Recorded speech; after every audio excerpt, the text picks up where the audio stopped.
Salam saudara, apa kabar hari ini? Saya berharap kita semua ada di dalam penyertaan Tuhan. Amin. Saudara, pagi hari ini mari kita sama-sama merenungkan kebenaran firman yang bisa kita nikmati. Dan saya berharap kita bisa saling menguatkan satu sama lain melalui apa yang kita dapatkan di dalam kebenaran firman.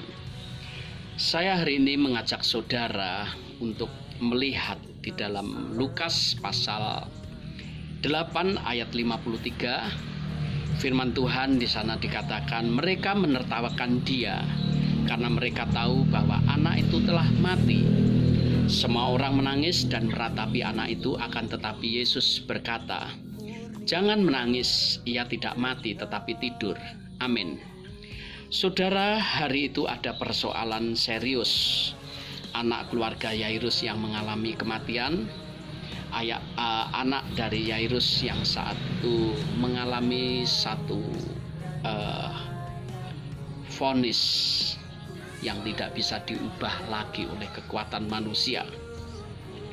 Saya yakin secara manusia tentu keluarga ini pasti mengusahakan yang terbaik.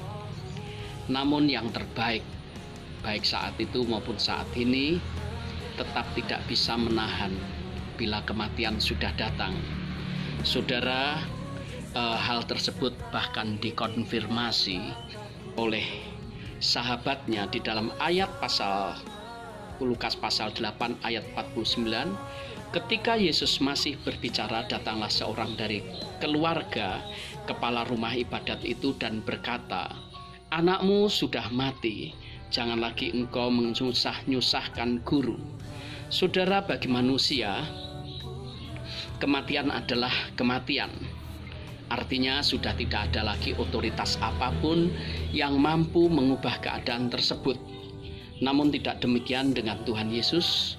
Dia Allah yang punya kuasa terhadap apapun, termasuk hari ini. Ada banyak hal yang tidak bisa kita prediksi. Hari ini sebagai salah satu contoh, ada kematian yang sedang menyebar dengan datangnya virus corona. Semua negara di dunia ambil satu kebijaksanaan. Semua pribadi lepas pribadi apapun agamanya mengambil satu langkah dan berharap kematian itu tidak mendatangi siapapun juga. Dan akibat dari guncangan virus tersebut diprediksi juga akan mengguncang ekonomi, bahkan akan muncul persoalan-persoalan lainnya. Saudara, sebagai orang percaya, apa sikap kita? Tentu kita kembalikan lagi kepada otoritasnya Tuhan Yesus. Apa kata Tuhan Yesus? Di dalam Lukas pasal 8 ayat 50, tetapi Yesus mendengarnya dan berkata kepada Yairus, jangan takut, percaya saja, anakmu akan selamat. Artinya apa, saudara? Artinya persoalan apapun yang kita alami, jangan fokus kepada apa kata orang, namun fokuslah kepada apa kata Tuhan Yesus.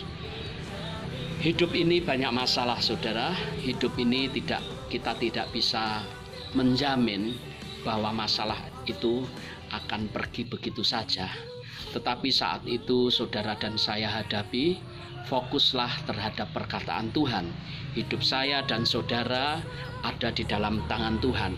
Yang kedua, di dalam Lukas pasal 8 ayat 52, semua orang menangis dan meratapi anak itu. Akan tetapi Yesus berkata, jangan menangis, ia tidak mati tetapi tidur. Saudara, artinya bahwa dalam peristiwa apapun sebetulnya ada harapan. Orang yang tidur berarti dia pasti bangun. Artinya hanya sesaat saja kematian tersebut, habis itu ada harapan yang Tuhan berikan. Dalam hidup kita, apapun yang saudara dan saya alami, persoalan berat sekalipun, tetaplah saudara memandang bahwa selalu ada harapan kalau kita yakin perkataan Tuhan. Saudara, mungkin segala sesuatu terasa mati, terasa menakutkan, bahkan berkaitan dengan hal-hal hari ini. Nanti seperti apa kalau virus itu mendatangiku, menginfeksi diriku dan lain sebagainya. Saudara, ada banyak hal yang sebetulnya tidak bisa kita buat.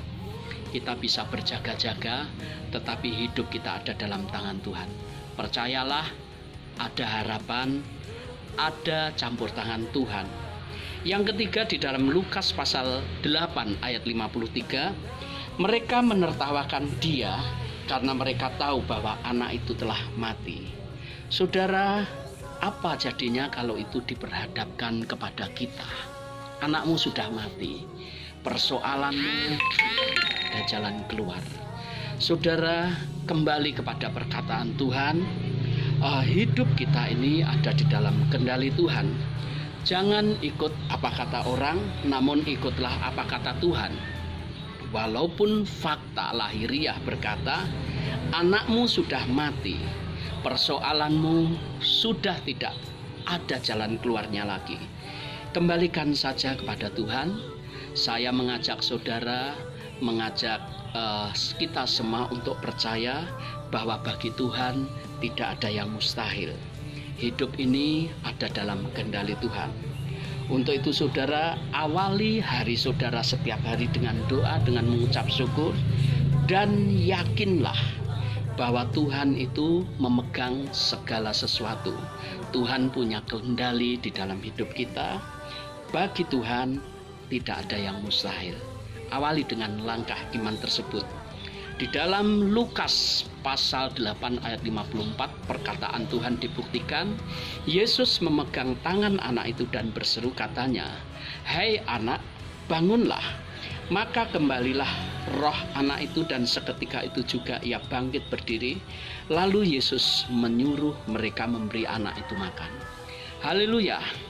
Tidak pernah sia-sia kalau kita mengimani perkataan Tuhan. Saya percaya Tuhan lebih tahu yang terbaik buat kita. Mari serahkan hidup ini kepada otoritasnya Tuhan, biar kehendak Tuhan yang jadi. Puji Tuhan, segala pujian, hormat, kemuliaan hanya bagi Tuhan.